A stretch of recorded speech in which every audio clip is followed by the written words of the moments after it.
구독자 여러분, 계속되는 무더위의 주말 잘 보내셨는지 모르겠습니다. 저는 모처럼 만에 좀 집에서 쉬면서 앞으로 데일리 베스트 운영을 어떻게 해나가야 할지에 대해 고민하는 시간을 많이 가졌습니다. 그러면서 여러분들의 댓글을 꼼꼼히 살펴보기도 했는데요. 제가 알파순 대신 직접 출연하는 것을 두고 또 무엇이 더 낫다라고 의견을 주시는 구독자분들이 꽤 많았습니다.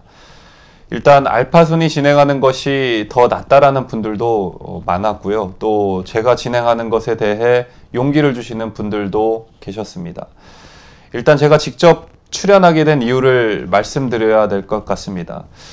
저희 데일리베스트는 여러분의 성원에 힘입어서 2달 전에 10만 구독자를 달성했었습니다. 그런데 그 이전까지는 유튜브 측에 징계가 없었다가 10만 구독자를 기점으로 모니터링에 갑자기 감지가 된 것인지는 모르겠지만 이른바 공정사용에 위배된다는 이유로 한 달간 광고에서 배제되는 징계를 받았습니다. 물론 징계는 저번 주에 끝이 났고 재심사를 해달라는 재신청을 해놓은 상태인데 일주일이 지난 지금까지도 아직 답변이 없는 상태입니다. 그래서 광고에 대한 징계가 풀리면 어떤 부분을 조심해야 하는지 짚고 넘어가야 할 필요성이 있는 것 같아서 유튜브 측에 질의서를 보냈습니다. 저희가 사용하는 영상 자료에 대한 문제인지 아니면 알파순의 음성 프로그램에 대한 문제인지 구체적인 답변을 해달라고 질의서를 보내놓은 상태입니다. 또 다른 채널에서는 뉴스 영상이나 음성 프로그램이 아무 문제 없이 허용되는 경우도 있는데 이에 대한 의구심도 질의서로 보내놓은 상태입니다. 그래서 유튜브 측에 답변이 오면 앞으로 제가 직접 출연을 할지 알파순을 다시 사용할 수 있을지 또 화면 구성은 어떻게 해야 될지 등이 완벽하게 정해질 듯 합니다. 물론 제가 직접 출연하고 알파순이 할 때보다 조회수가 줄어든 것은 사실입니다. 또한 주위에 반대도 있었습니다. 이 험한 시국에 얼굴을 드러내고 정부를 비판하는 것에 대해 혹여나 신상에 불이익이 가지 않을까 하는 주변에 저를 아껴주시는 분들의 걱정이셨습니다. 그래서 용기도 많이 좀 줄어들고 약간 소심해 있을 때 또 많은 구독자분들께서 댓글로서 용기를 주셨고 그게 정말 큰 힘이 되었습니다. 제가 한 가지 분명하게 말씀드릴 수 있는 것은 데일리베스트가 어떤 형태이건 간에 변하지 않고 또 자만하지 않고 힘든 시기에 여러분과 희노애락을 같이 했던 그 순수한 마음을 또 그 결의를 잃지 않겠다라는 것입니다. 다시 말해서 우파의 정체성을 잃지 않는 방송이 되겠다는 것 하나만큼은 여러분들께 자신 있게 약속드릴 수 있습니다.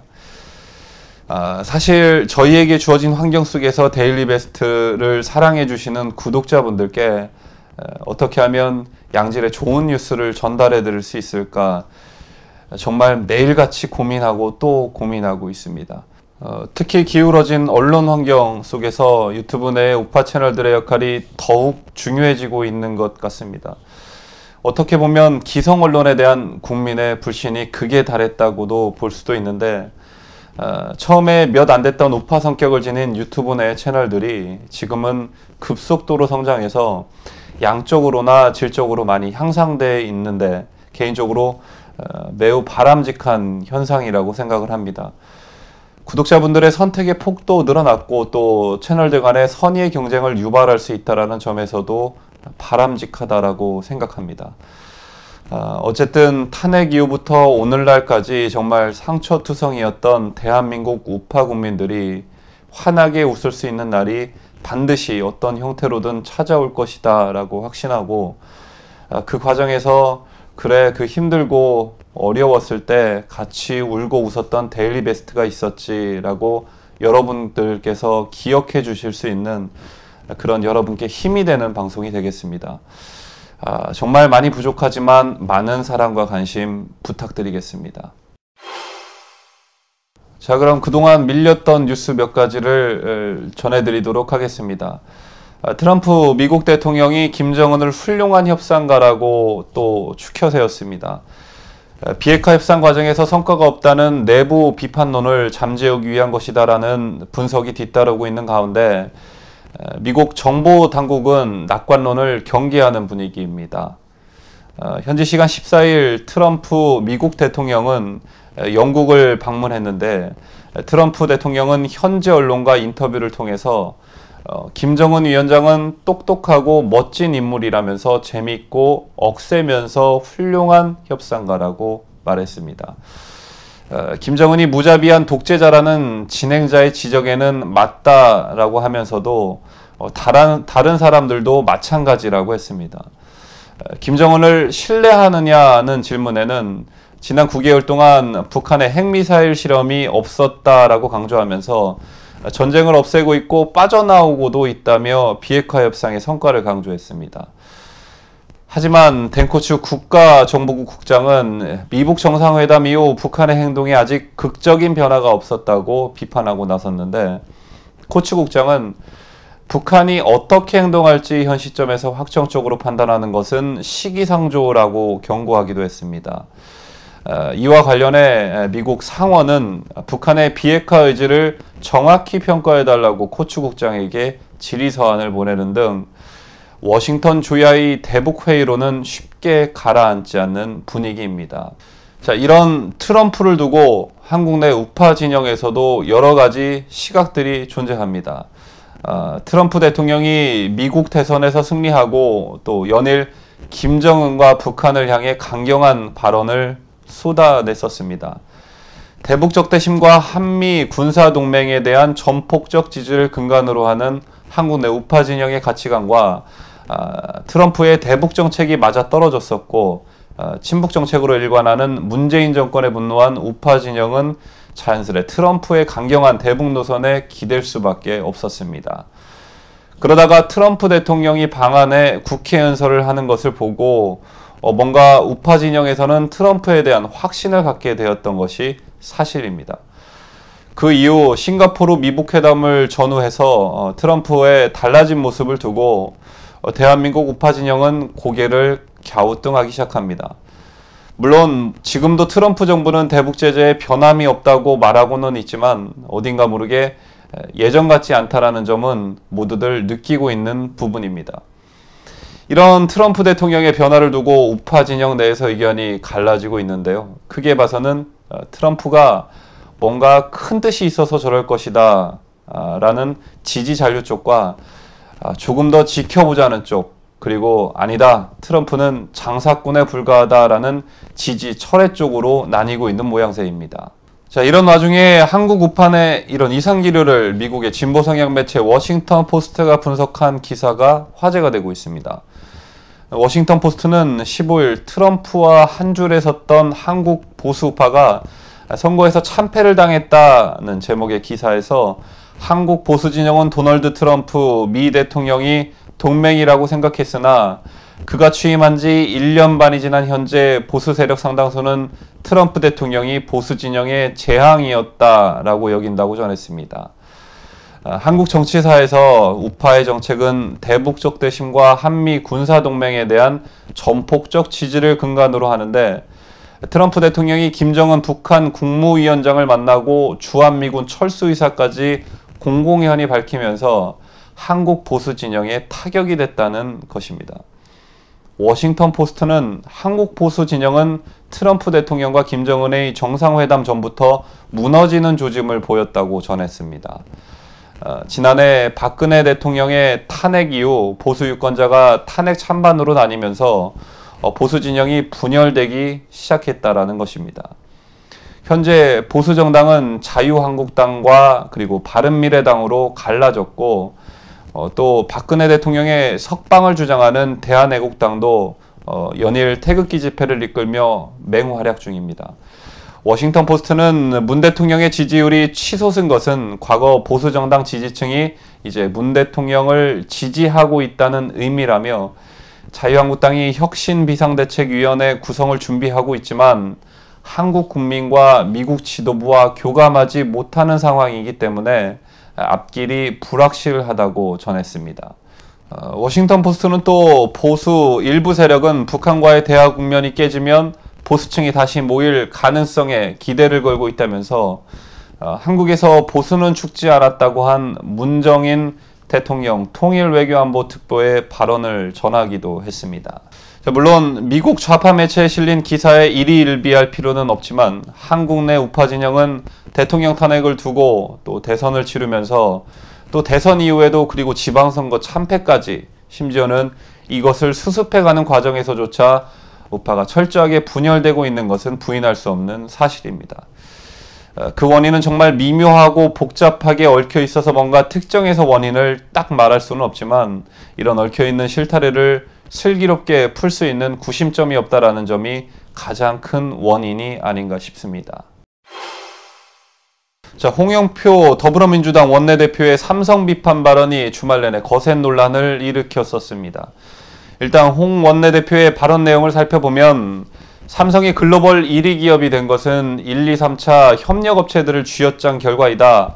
삼성이 작년에 60조 원의 순이익을 냈는데 이 중 20조 원만 풀면 200만 명에게 1000만 원씩을 더 줄 수 있다고 말한 것입니다. 여권 핵심 인사가 공개석상에서 반기업 정서를 부추기면서 삼성을 향해 직접 돈풀기에 나서라고 압박한 것은 매우 부적절했다라는 거센 비판이 일고 있는 것입니다. 그렇다면 이 같은 홍 원내대표의 발언은 사실일까? 이날 홍 원내대표는 한국 기업의 임금소득 기여도가 굉장히 낮은데도 기업의 조세 부담은 오히려 가계에 비해 낮다라고 했습니다. 또 삼성이 글로벌 기업이 되는 동안 한국 가게는 더 가난해졌으며 기업만 배를 불렸다는 발언도 서슴지 않았습니다. 전문가들은 이에 대해 삼성전자가 지난해 낸 세금이 얼마인지 안다면 그렇게 쉽게 말할 수는 없을 것이라고 지적하고 있습니다. 국세청에 따르면 삼성전자가 지난해 납부한 법인세는 7조 7,324억 원입니다. 이는 전체 법인세 수 13.1%에 달하는 금액을 삼성전자 혼자 부담한 것입니다. 법인세 납부 대상 기업은 80만여 개에 이르는데 삼성전자 혼자서 13%에 달하는 금액을 내고 있는 것입니다. 자, 기업들의 조세 부담이 낮다는 홍영표 더불어민주당 원내대표의 발언도 논란의 여지는 있습니다. 한국경제연구원 조사 결과 지난해 국내 10대 대기업의 유효 법인세율 평균은 21.8%로 미국의 10대 기업 평균인 18.3%보다 높은 것으로 조사됐습니다. 국내 대기업의 세부담이 미국 대기업보다 큰 상황인데도 양극화의 원인이 마치 대기업의 협력업체 쥐어짜기에 있는 것처럼 몰아간 것은 지나쳤다는 게 전문가들의 분석인 것입니다. 홍 원내대표는 이날 삼성이 글로벌 기업이 되는 동안 한국 가게는 더 가난해졌다는 발언의 근거로 1996년부터 2016년까지 20년간 한국 가계소득이 8.7% 감소했지만 기업소득은 8.4% 증가했다는 통계를 제시하기도 했는데 하지만 거시지표로 나타난 가계와 기업의 소득 격차를 삼성이라는 특정 기업의 착취로 몰아간 것은 논리적으로 맞지 않다라는 게 기업들의 시각입니다. 정부와 여당이 삼성을 향해 일자리 창출과 투자에 나서라는 요구에 더해 협력업체 직원들의 급여를 올려주고 세금까지 더 내야 한다고 주장하는 이런 상황을 여러분은 어떻게 생각하십니까? 주말 내내 논란이 되었던 홍영표의 20조 발언과 교묘하게 오버랩되는 기사가 하나 있었습니다. 일단 제목부터 알려드리면 스텝고인 사우디 원전, 탈원전 한국 200조 날릴 판이라는 기사였습니다.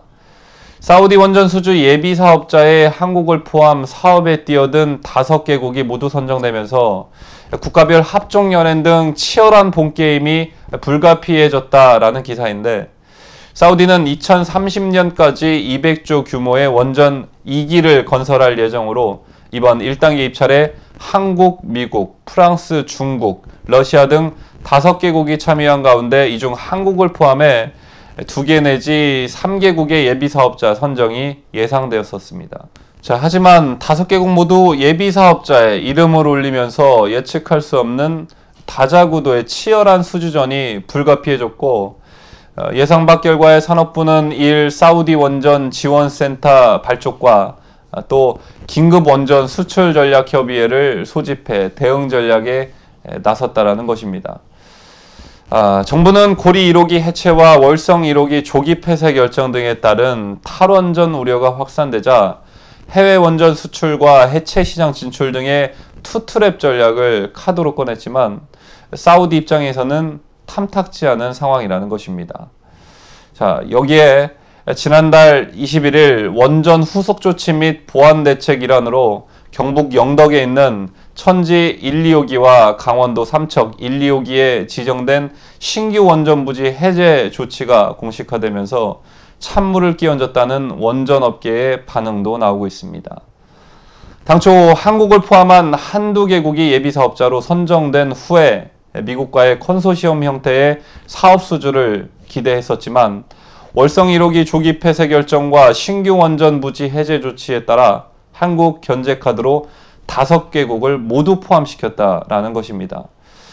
자, 업계 관계자는 당연히 우리나라와 한두 나라 정도만 예비사업자로 선정되는 구도였는데 우리나라의 탈원전 정책과 미국의 이란 핵협정 파기로 인해 미국과 1, 2, 3 협정을 유리하게 체결하지 못할 것을 우려한 사우디가 예비사업자의 중국, 러시아, 프랑스를 모두 포함시켜 경쟁을 유도하려는 의도가 자명하다고 진단했습니다.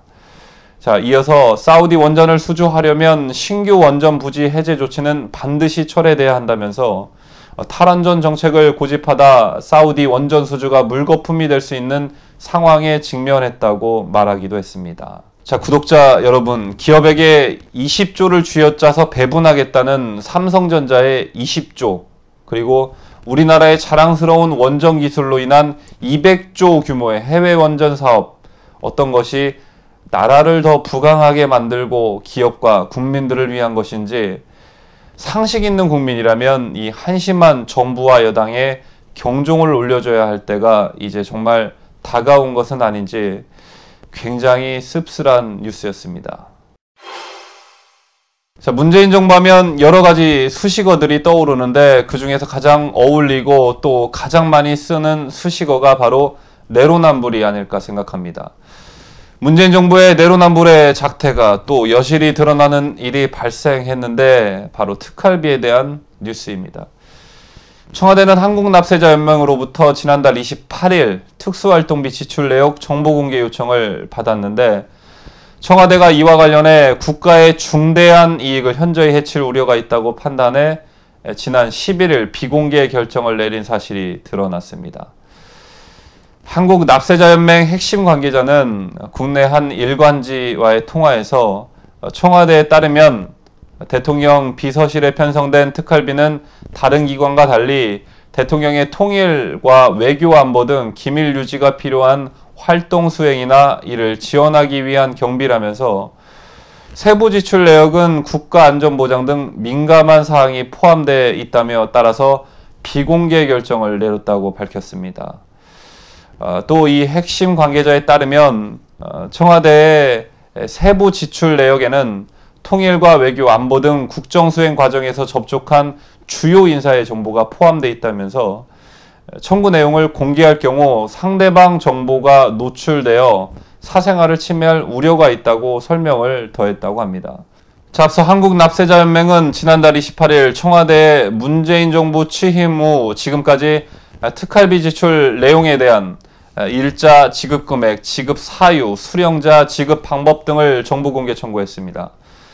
문재인 정부 국정과제인 투명하고 유능한 정보를 구현하기 위해서는 청와대가 앞장서 특수활동비 집행 내역을 모범적으로 공개해야 다른 정부 부처도 실행한다는 취지입니다.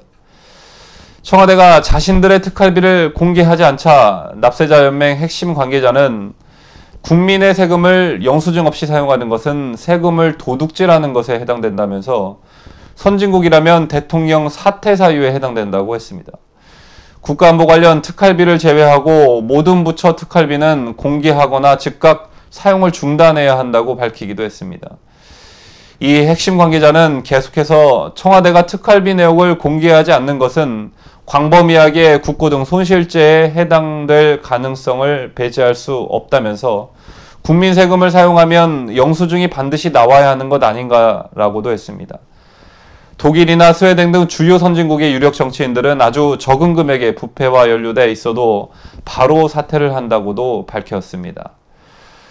여러분 아시다시피 지난 이명박 박근혜 정부의 다수 인사들이 바로 이 특활비 건으로 구속되는 재판 중인 사실을 다 아시리라 믿습니다. 그럼에도 문재인 정부의 청와대는 특활비를 공개하지 않겠다라고 하고 있습니다.